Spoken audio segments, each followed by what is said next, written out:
Coffee ചായ. അതെ, Kalyan hyper മാർക്കറ്റിലെ എല്ലാ ബ്രാൻഡഡ് പ്രൊഡക്ട്സിനും നല്ല വില കുറവാ. അതിനിപ്പോ സീസൺ ആണെന്നോ വീക്കെൻഡ് ആണെന്നോ നിർബന്ധമില്ല. പിന്നെ ഇത് പിഷ്കല്ല, ഇതിന്റെ പേരാണ് സേവിങ്സ്. ബ്രില്യന്റ്. അതാണ് ചായ കുടിക്കും. വില ശരിക്കും കുറവാണ്. അതാണ് കല്യാൺ ഹൈപ്പർ മാർക്കറ്റിന്റെയും കല്യാൺ എക്സ്പ്രസ് മാർട്ടിന്റെയും ഗ്യാരണ്ടി.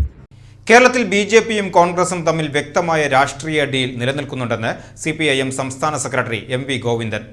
വികസന പ്രവർത്തനങ്ങളെ അപ്പാടെ എതിർക്കുന്ന നിലപാടാണ് കോൺഗ്രസിന്റേതെന്നും വർഗീയതയെ കൂട്ടുപിടിച്ചാണ് UDF മുന്നോട്ട് പോകുന്നതെന്നും അദ്ദേഹം കുറ്റപ്പെടുത്തി.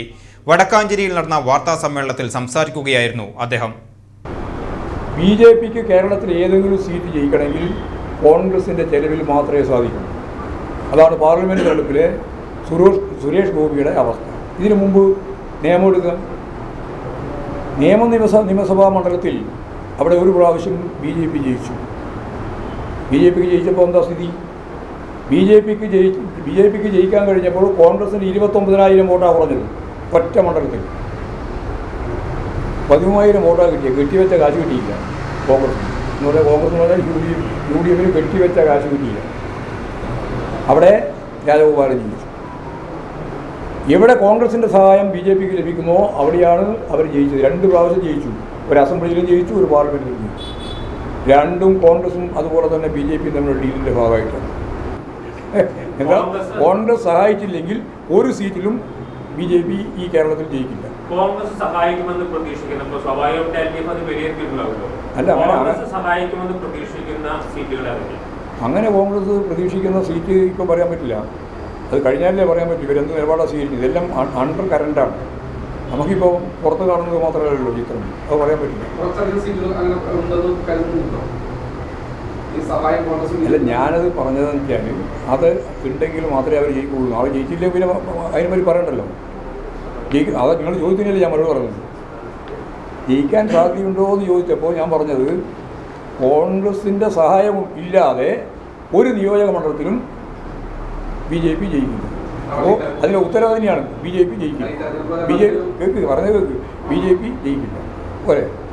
ഇനി അഥവാ ജയിക്കണമെങ്കിൽ കോൺഗ്രസിൻ്റെ ചായ അവർക്ക് കിട്ടണം. കേരളത്തിലെ ദേശീയപാത വികസനത്തിനായി കിഫ്ബി വഴി 5,080 കോടി രൂപ സംസ്ഥാന സർക്കാർ നൽകിയപ്പോൾ അതിനെപ്പോലും എതിർത്തവരാണ് കോൺഗ്രസ് എന്ന് MV ഗോവിന്ദൻ പറഞ്ഞു. വയനാട് ദുരന്തബാധിതർക്കായി കോൺഗ്രസ് പിരിച്ച പണം എവിടെ പോയി എന്ന് വ്യക്തമാക്കണം. KPCC പ്രസിഡന്റിന്റെയും പ്രതിപക്ഷ നേതാവിന്റെയും സംയുക്ത അക്കൗണ്ടിൽ പണമുണ്ടെന്ന് പറയുന്നുണ്ടെങ്കിലും തെരഞ്ഞെടുപ്പ് രേഖകളിൽ ഇത് സംബന്ധിച്ച വിവരങ്ങളില്ല. പാവപ്പെട്ടവർക്ക് വീട് നൽകുമെന്ന് പറഞ്ഞ് ജനങ്ങളെ പറ്റിക്കാനാണ് കോൺഗ്രസ് ശ്രമിക്കുന്നതെന്നും അദ്ദേഹം ആരോപിച്ചു. വർഗീയതയ്ക്കെതിരെ സംസാരിക്കുന്ന VD സതീശൻ ജമാഅത്തെ ഇസ്ലാമിയെ ചേർത്ത് പിടിക്കുകയാണ്. അവരുടെ വോട്ട് വേണ്ടെന്ന് പറയുവാൻ കോൺഗ്രസ് തയ്യാറാണോ എന്നും അദ്ദേഹം വെല്ലുവിളിച്ചു. ഇനിയും കേരളത്തെ മതനിരപേക്ഷ ഉള്ളടക്കത്തെ ഫലപ്രദമായിട്ട് കൈകാര്യം ചെയ്തു ജനങ്ങളുടെ പൊതുബോധത്തെ മാനവീയതയെ ഉയർത്തിപ്പിടിക്കാൻ സാധിക്കണം. അങ്ങനെ സാധിക്കുന്നില്ലെങ്കിൽ പിന്നെ കേരളം ഉണ്ടാവില്ല എന്നുള്ള ക്യാമ്പയിൻ ഞങ്ങൾ നല്ലപോലെ ഉയർത്തിയിട്ടുള്ളതാണ്. കേരളത്തിൻ്റെ വികസനവുമായിട്ട് ബന്ധപ്പെട്ട കാര്യം വികസനം ചർച്ച ചെയ്യാൻ UDFനും ബി.ജെ.പിക്കും സാധിക്കുന്നില്ല എന്നുള്ളത് അവർ ചെന്നുപെട്ട ഗുരുതരമായ പ്രതിസന്ധിയാണ്. അതാണ് കാരണം ഒരു വികസന പ്രവർത്തനവും നടത്താൻ ഞങ്ങൾ അനുവദിക്കില്ല എന്ന നിലപാട് സ്വീകരിച്ച ലോകത്തെ തന്നെ ഒരേ ഒരു പ്രതിപക്ഷ പാർട്ടിയാണ് UDF. അതിൻ്റെ ഭാഗമായ കോൺഗ്രസ് ഉൾപ്പെടെ അത് രാഷ്ട്രീയ തീരുമാനിച്ചിരിക്കുകയാണ്. ഒരു വികസന പ്രവർത്തനവും ഞങ്ങൾ അനുവദിക്കില്ല. ഒരു വികസന പ്രവർത്തനത്തിനും ഞങ്ങൾ പിന്തുണ നൽകില്ല.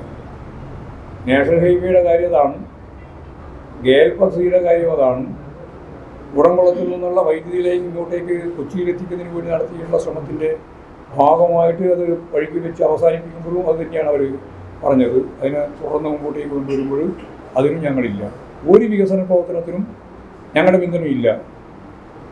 വയനാട്ടിലേക്ക് ഇരട്ട തുരങ്കമുണ്ടാക്കാൻ ശ്രമിക്കുമ്പോൾ അതിന് ഞങ്ങളില്ല. വിഴിഞ്ഞം പദ്ധതി വഴിക്ക് വെച്ച് കലാപം നടത്തിയിട്ട് പോലീസ് സ്റ്റേഷൻ ആക്രമിക്കുന്ന സന്ദർഭത്തിൽ പറഞ്ഞത് ഒരു വിമോചന സമരം നടത്തേണ്ടി വന്നാലും അതിനനുവദിക്കില്ല എന്നാണ്.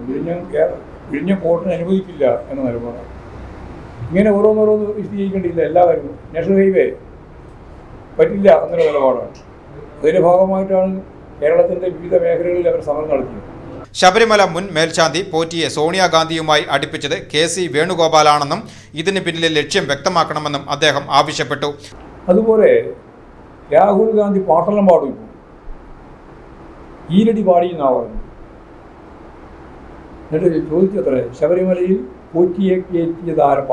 അങ്ങനെയൊന്നുമല്ല ചോദിച്ചു, എന്തൊക്കെയോ എന്ന് മലയാളത്തിൽ പറഞ്ഞത്. പോട്ടെ, കുഴപ്പമില്ല, അദ്ദേഹത്തിന് മലയാളം ഒന്നും അറിയില്ല. അതിന് ഉത്തരം അദ്ദേഹത്തിൻ്റെ കയ്യിൽ തന്നെയുണ്ട്. ശബരിമലയിൽ പോറ്റിയെ കയറ്റിയത് KC വേണുഗോപാലനാണ്. ഇതൊരു സഖാക്കളാണപ്പ എന്ന ഉത്തരമല്ല, KC വേണുഗോപാലിന് UDF ആണപ്പ എന്നാണ് ഉത്തരം. രാഹുൽ ഗാന്ധി കേരളത്തെ അധിക്ഷേപിക്കാനാണ് ശ്രമിക്കുന്നത്. വരാനിരിക്കുന്ന തെരഞ്ഞെടുപ്പിൽ LDF വലിയ മുന്നേറ്റം നടത്തുമെന്നും തുടർച്ചയായ 3ാം തവണയും ഇടതുപക്ഷം അധികാരത്തിൽ വരുമെന്നും അദ്ദേഹം കൂട്ടിച്ചേർത്തു. ഇവിടെ കെട്ടി ഉറപ്പായിട്ട് പറഞ്ഞുകൊണ്ടിരിക്കുന്നത് ഗവൺമെൻറ് വിരുദ്ധ വികാരത്തിൻ്റെ അങ്ങേ അറ്റമുണ്ടെന്നാണ്. അതില്ല എന്നുള്ളതാണ് കേരളത്തിൻ്റെ സ്ഥിതി. അതില്ലെങ്കിൽ ഇടതുപക്ഷ ജനാധിപത്യ മുന്നണി ഉറപ്പായിട്ടും നല്ല ഭൂരിപക്ഷത്തോട് ജയിക്കാൻ തന്നെയാണ് പോകുന്നത്. എല്ലാ പ്രചരണങ്ങളും അതിനടിസ്ഥാനപ്പെടുത്തിയിട്ടാണ് രൂപപ്പെട്ട് വരുത്തുന്നത്. നല്ല രീതിയിൽ കേരളത്തിലുടനീളം ഇടതുപക്ഷ ജനാധിപത്യ മുന്നണി എല്ലാ മണ്ഡലങ്ങളിലും, ഞാൻ നേരത്തെ പറഞ്ഞ പോലെ ഞങ്ങൾ ഒരിക്കലും ജയിക്കില്ല എന്ന് പ്രതീക്ഷിക്കുന്ന മണ്ഡലങ്ങൾ ഉൾപ്പെടെ തൃശ്ശൂർ ജില്ലയിൽ ഉൾപ്പെടെ ജയിക്കാൻ സാധിച്ചിട്ടുണ്ട് എന്നുള്ളതാണ് നമ്മുടെ മുമ്പിലുള്ള പ്രധാനം. വടക്കാഞ്ചേരി ഏരിയ കമ്മിറ്റി ഓഫീസിൽ നടന്ന വാർത്താ സമ്മേളനത്തിൽ നേതാക്കളായ KV Abdul Khader, PK Biju, M Balaji, PN Surendran എന്നിവരും പങ്കെടുത്തു.